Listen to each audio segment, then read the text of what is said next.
So by October of next year, Lionel Messi will be celebrating 20 years at the very top. And while in those 2 decades, the little Blaugranian boy blessed with boundless bundles of balling ability for the bulk has built a benign, benefic, but bland, blasé and borderline boring image befitting of his by and large bashful behavior and boyish appearance. To say that all of the information out there on him is accurate would actually reek of inaccuracy itself. And here are a few cases in point, as these are 7 myths about Lionel Messi that you still believe.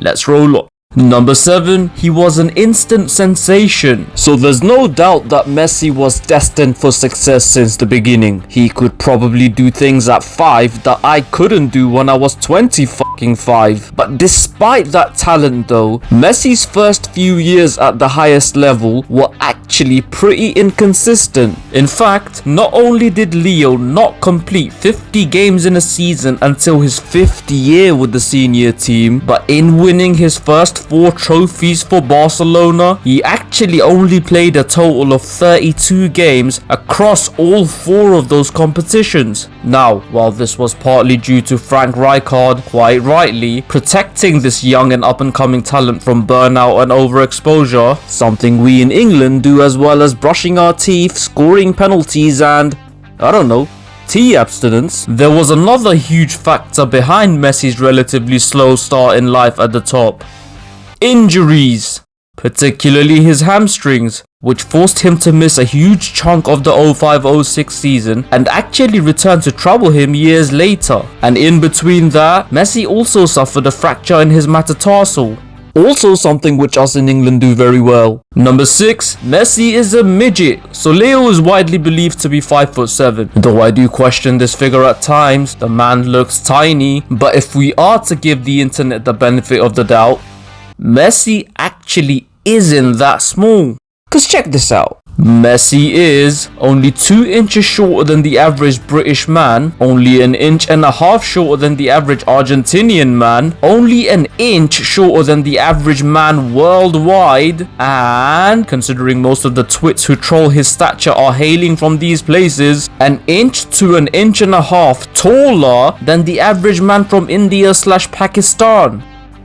Ah, you cheeky little sods, exploiting your anonymity and indulging in hypocrisy without the fear of facing repercussions. Just be careful when you're out there though, cause soon before you know it, I will be right behind you with a measuring tape. Number 5, MSN were world beaters. So Messi, Suarez and Neymar played together for 3 seasons. And never mind since then, even during that time those guys were pretty regularly getting shouts of being the greatest attacking trio of all time. Now while their stats as a trio were admittedly out of this world, if you combine that with collective dominance and assess it as a whole, it really isn't as great as you think. Cause you see, in the 3 years MSN spent together, Barcelona even reached the semi-final of the Champions League, the biggest competition in the world, a grand total of 1 time, winning it in their first season together in 14-15, but then going on to eat just whole buckets of shit in the subsequent 2 years. And as far as their league form went, yes, they did win 2 out of 3,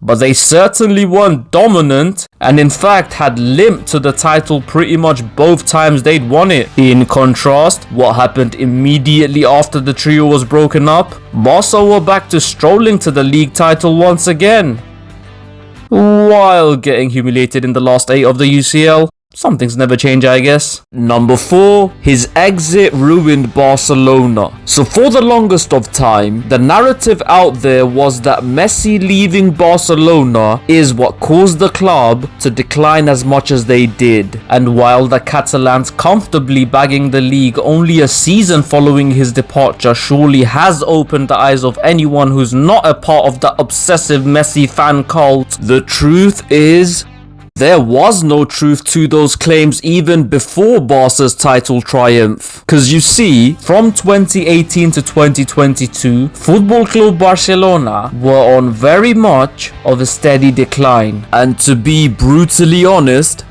Messi's presence in the situation practically made no difference to said situation. And in order to illustrate my point, here's an extract from a video I made just a few short months ago.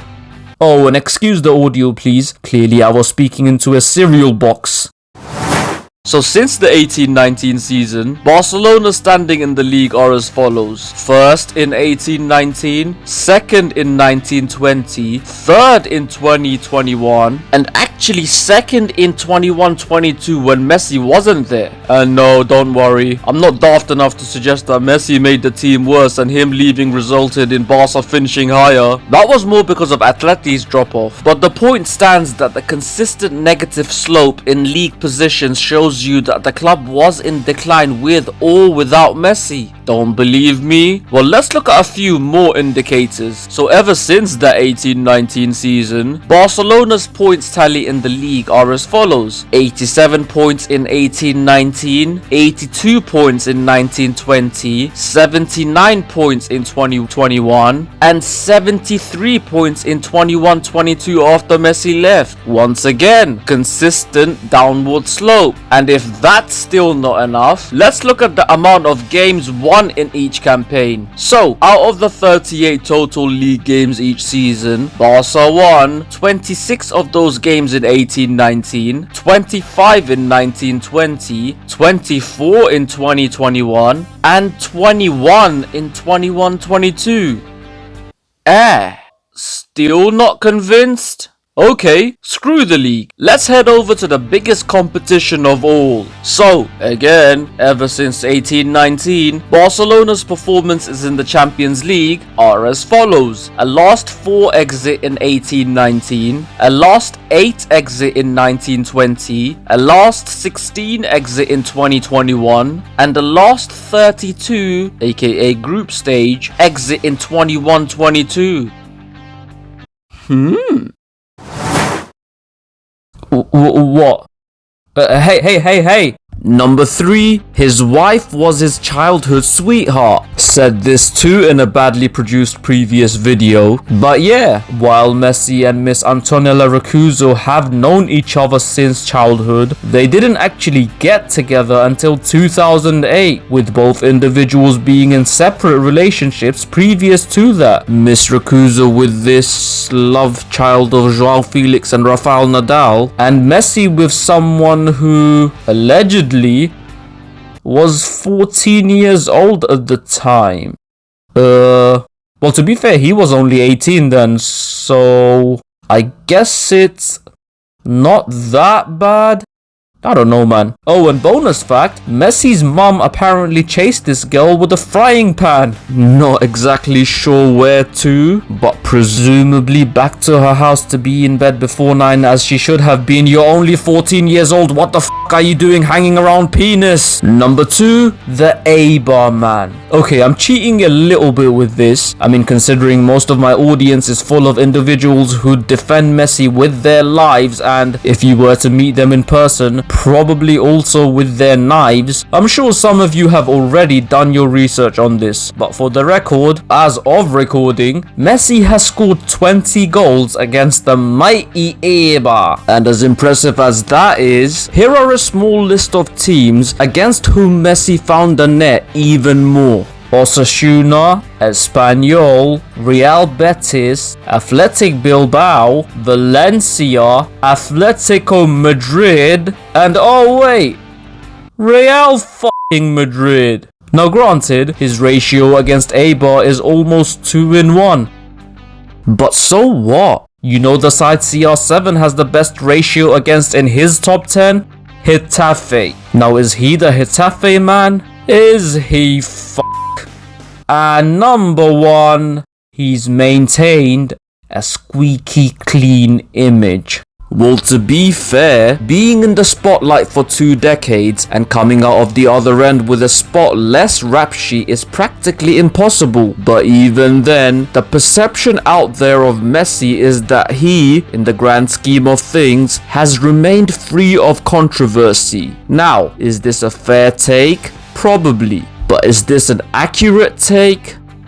Is it so So we have allegedly dating a minor as previously stated, being convicted of tax evasion, racism allegations, the recent bizarre Saudi-inspired suspension, getting frustrated and telling the Brazilian boss to shut his mouth, taunting and name-calling the opposition even after knocking them out, the constant diving, responding to an altercation with an opponent by accusing an entire organization of corruption, being told by Pep to not drink any coke, and then defying him by downing a full can in front of him. He actually did that. Trying to justify a bad performance by blaming the wind. Okay. Allegedly falling out with Enrique to the point where the team had to pick sides, lashing out at an opponent and spitting at them in anger, and so little more. Again, please don't think I'm calling Messi a bad person. Believe me, I think he's far from it. I mean, some of these are what you probably do on a daily basis. I know I certainly do. However, perhaps due to the undeniable affection we all feel for the guy, mostly due to his insane footballing ability, we do seem to ignore the obvious. Messi isn't perfect, as is literally no one. I mean, I'm old enough to know this by now, but if you're a younger individual watching this, here's some free advice. Don't make your idol's flaws become a roadblock to you being inspired by their strengths. Because if you are looking for a perfect role model, sorry to break it to you, kid, but that just isn't a thing. But if you are looking for inspiration, well, boy oh boy, that certainly is something this little man can bring. Well, slightly smaller than average man. And that, my friends, is that for now. Were there any myths in this list that you'd already debunked in your spare time? Have I in fact missed any out? Let me know in the comments below. And of course, please do like, share and subscribe. Till next time, people, you keep rolling.